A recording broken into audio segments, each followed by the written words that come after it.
Assalamualaikum warahmatullahi ta'ala wabarakatuh. Alhamdulillah, para sahabat, para teman-teman yang dirahmati oleh Allah subhanahu wa ta'ala. Saat Khalifah Marwan bin Hakam dibaiat menjadi khalifah, ada kesepakatan bahwa setelah periode beliau yang akan menjadi khalifah ini adalah Khalid bin Yazid dan kemudian Amr bin Sa'id al-As al-Asdaq. Namun dalam berjalannya waktu, Khalifah Marwan malah menunjuk anaknya sendiri yang bernama Abdul Malik dan mengingkari kesepakatan itu. Saat menunjuk Abdul Malik, Marwan juga berpesan bahwa khalifah setelah Abdul Malik itu adalah saudara Abdul Malik itu sendiri, yaitu yang bernama Abdul Aziz. Nah, yang jadi pertanyaan, patuhkah Abdul Malik bin Marwan pada kesepakatan ini? Mari kita simak para sahabat lanjutan mengaji sejarah politik Islam. Di dalam juz 6 kitab Tarikh Rusul wal Muluk, Imam Thabari menulis judul dari bab tekad kuat Abdul Malik bin Marwan untuk menyingkirkan saudaranya Abdul Aziz bin Marwan. Abdul Aziz ini adalah ayah dari Khalifah Umar bin Abdul Aziz. Nah, Abdul Malik berkuasa cukup lama, sekitar 21 tahun. Dinasti Umayyah relatif stabil di bawah kekuasaannya. Apalagi beliau menggunakan segala macam cara untuk mempertahankan kekuasaannya. Abdul Malik ingin menunjuk anaknya sebagai penggantinya ketimbang menunjuk saudaranya sendiri seperti yang diamanatkan ayah mereka. Rauh bin Zimba al-Juzami, sang penasehat, menyarankan Khalifah Abdul Malik menyingkirkan Abdul Aziz dari jalur suksesi sebagai putra mahkota, Crown Prince atau Waliyul Ahdi. Nah, Abdul Aziz ini dulu jabatannya adalah gubernur di Mesir dan pengaruhnya sangat kuat. Menyingkirkannya akan mengguncang stabilitas negara.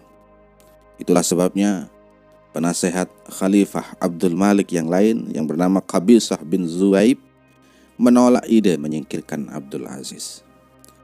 Kata Qabisah kepada Khalifah Abdul Malik, "Mungkin saja saudaramu Abdul Aziz akan wafat lebih dulu sehingga dia tidak bisa menggantikanmu sebagai khalifah. Jangan kau singkirkanlah, jangan kau bunuh. Nanti bisa ketahuan." Khalifah Abdul Malik kemudian mengirim surat kepada saudaranya Abdul Aziz yang ada di Mesir, membujuknya untuk mundur sebagai calon khalifah.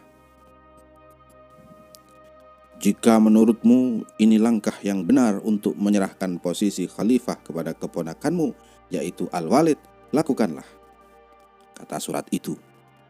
Namun Abdul Aziz menolaknya. Abdul Malik tidak putus asa.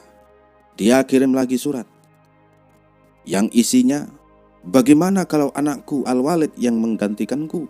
Baru setelah itu engkau, saudaraku, yang akan menjadi khalifah, karena aku sangat menyayangi anakku." Abdul Aziz menjawab surat tersebut yang berisi, "Apa yang engkau lihat di dalam anakmu Al-Walid, aku pun juga melihatnya di dalam anakku Abu Bakar bin Abdul Aziz." Hadah, begitulah kalau kriteria menunjuk anak bukan atas dasar kapabilitas dan akseptabilitas, namun atas dasar rasa sayang semata. Urusan khalifah menjadi urusan keluarga, bukan urusan rakyat, apalagi urusan agama. Khalifah Abdul Malik mengeluh membaca respon saudaranya. "Ya Allah, saudaraku telah memperburuk tali hubungan kami. Aku pun akan melakukan hal yang sama kepadanya." Setelah itu, sang khalifah yang kecewa menulis surat kepada Abdul Aziz selaku gubernur Mesir. "Kirimkan pendapatan Mesir kepadaku." Gubernur Abdul Aziz yang menyadari kemarahan kakaknya menjawab perintah tersebut. "Wahai Amirul Mukminin, kamu dan aku telah mencapai usia panjang dibanding leluhur kita sebelumnya. Jika kamu berencana membuat hidupku menderita di akhir hayat ini, lakukanlah. jika itu membuatmu bahagia. Tapi sungguh, aku berharap tidak demikian. Membaca jawaban saudaranya itu, Khalifah Abdul Malik sedikit melunak. Dia berkata di dalam suratnya, "Ya, aku tidak akan membuat hidup saudaraku menderita di akhir hayatnya." Lantas, dia kemudian bilang kepada kedua anaknya, "Kalau memang Tuhan hendak memberikan jabatan khalifah ini kepada kalian, tidak seorang pun bisa menghalanginya." Kemudian suatu malam pada tahun 85 Hijriah, Qabisah datang menuju kamar khalifah. Qabisah adalah salah satu dari sedikit pihak yang punya akses menuju kamar pribadi khalifah. Qabisah membangunkan Khalifah Abdul Malik. Dia berkata, "Wahai Amirul Mukminin, ada berita mengenai saudaramu." Abdul Malik langsung bangun dan berseru, "Hah? Apakah dia sudah meninggal?" Qabisah menjawab, "Iya." Masya Allah, sangat bahagia sekali ketika mendengar saudaranya sendiri meninggal. Maka Abdul Malik ini segera menunjuk anaknya yaitu Al-Walid sebagai putra mahkota dan menunjuk adiknya yang bernama Sulaiman untuk urutan jalur suksesi selanjutnya. Suka-suka khalifah mau menunjuk siapa? Siapa yang berani protes? Suara rakyat tidak diperhitungkan sama sekali.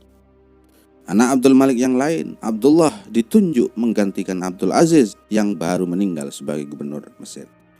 Sapu bersih kekuasaan dilakukan oleh Khalifah Abdul Malik bin Marwan. Penduduk Suriah yang merupakan pendukung garis keras Khalifah Abdul Malik menganggap wafatnya Abdul Aziz itu akibat tulah dari doa Khalifah yang kecewa dan keinginannya ditolak oleh Abdul Aziz. Aduh, dari dulu rupanya urusan politik ini dibawa-bawa ke jalur kualat. Persis zaman sekarang yang suka bawa-bawa kualat terhadap orang yang mengkritiknya. Bahkan ada saja yang sampai mengajak mubahalah. Abdul Malik meninggal setahun kemudian di bulan Syawal 86 Hijriah saat berusia sekitar 60 tahun. Dia memiliki 17 anak yang berasal dari total 10 istri dan 1 budak. 4 anaknya kemudian nanti akan menjadi khalifah penerus dinasti Umayyah. Sekarang kita beralih kepada Khalifah Al-Walid bin Abdul Malik yang menggantikan ayahnya Abdul Malik. Imam Suyuti melaporkan dalam kitabnya Tarikhul Khulafa bahwa Al-Walid ini terlalu dimanjakan orang tuanya sehingga dia tumbuh menjadi pemuda yang tidak memiliki etika, kesantunan dan ilmu. Dikabarkan bahwa Al-Walid ini tidak paham tata bahasa Arab atau ilmu nahwu. Saking bodohnya, dia ini dikenal sering salah bicara. Dia pernah bicara di atas mimbar dan berseru, "Ya Ahlul Madinah."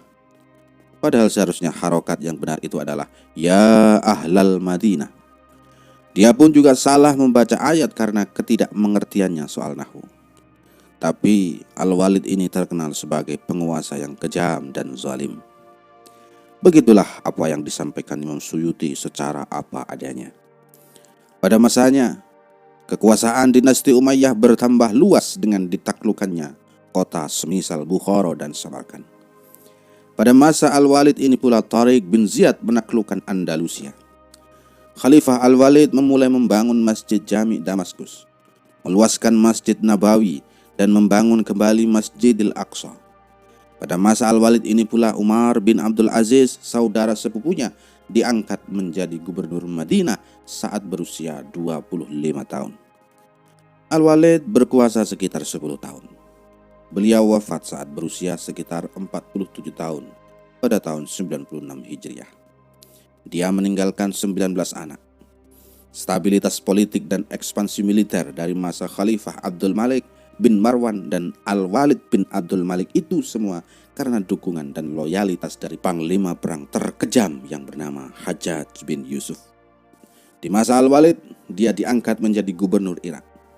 Al-Hajjaj ini terkenal bengis dan kejam, termasuk tak segan membunuh sahabat Nabi dan para ulama yang merintangi kekuasaan dinasti Umayyah.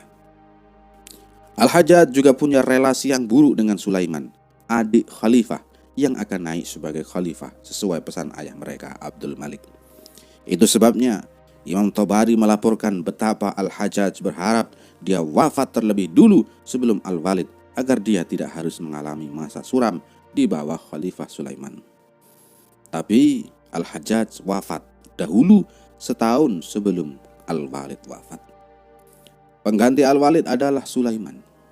Ini berarti pada periode Abdul Malik dan Al-Walid, kedua khalifah ini wafat secara wajar dan tidak ada pertumpahan darah dalam proses suksesi. Namun demikian, Khalifah Al-Walid bukan tidak punya hasrat menyalahi kesepakatan sebelumnya. Imam Tobari menceritakan bagaimana Al-Walid juga berusaha menyingkirkan adiknya, Sulaiman, dan menunjuk anaknya sendiri sebagai penggantinya. Al-Walid ingin penggantinya adalah anaknya bernama Abdul Aziz. Ini bukan Abdul Aziz pamannya yang sudah wafat dan telah diceritakan di awal video ini ya. Abdul Aziz ini anaknya Al-Walid. Namun Sulaiman menolak. Al-Walid membujuk. Setelah Sulaiman, nanti Abdul Aziz yang naik tahta. Kelihatannya modus ini sudah dipakai sejak dulu, tapi Sulaiman tetap menolak. Al-Walid mengirimkan sejumlah uang, namun Sulaiman tetap juga menolak. Al-Walid mulai main kayu. Dia kirim surat ke semua gubernurnya dan memberi perintah agar membaiat kepada Abdul Aziz. Nah, cuma hanya Al-Hajjaj dan Qutaibah saja yang merespon. Gubernur yang lain tidak menjawab. Kemudian Khalifah Al-Walid kehilangan kesabaran. Tahun berikutnya dia meminta adiknya Sulaiman untuk datang menghadap ke istana. Lantas yang bertujuan untuk posisi sebagai putra mahkota dicopot dan kemudian memaksa Sulaiman membaiat Abdul Aziz sebagai khalifah berikutnya. Nah, Sulaiman ini menunda kedatangannya ke istana. Dia mencoba mengulur-ngulur waktu. Allah ternyata punya kehendak lain. Al-Walid bin Abdul Malik jatuh sakit dan kemudian meninggal sebelum rencananya ini terjadi. Maka selamatlah Sulaiman. Dan akhirnya Sulaiman yang berhasil naik tahta sebagai pemimpin atau khalifah menggantikan Al-Walid bin Abdul Malik. Kekuasaan ini memang menina bubukkan. Bahkan sesama saudara pun berebutan bila sudah bicara soal kekuasaan. Begitulah yang terjadi dalam buku-buku sejarah. Kita lanjutkan lagi kisah berikutnya tentang sejarah para khalifah di episode selanjutnya. Wallahu a'lam bishawab. Wassalamualaikum warahmatullahi wabarakatuh.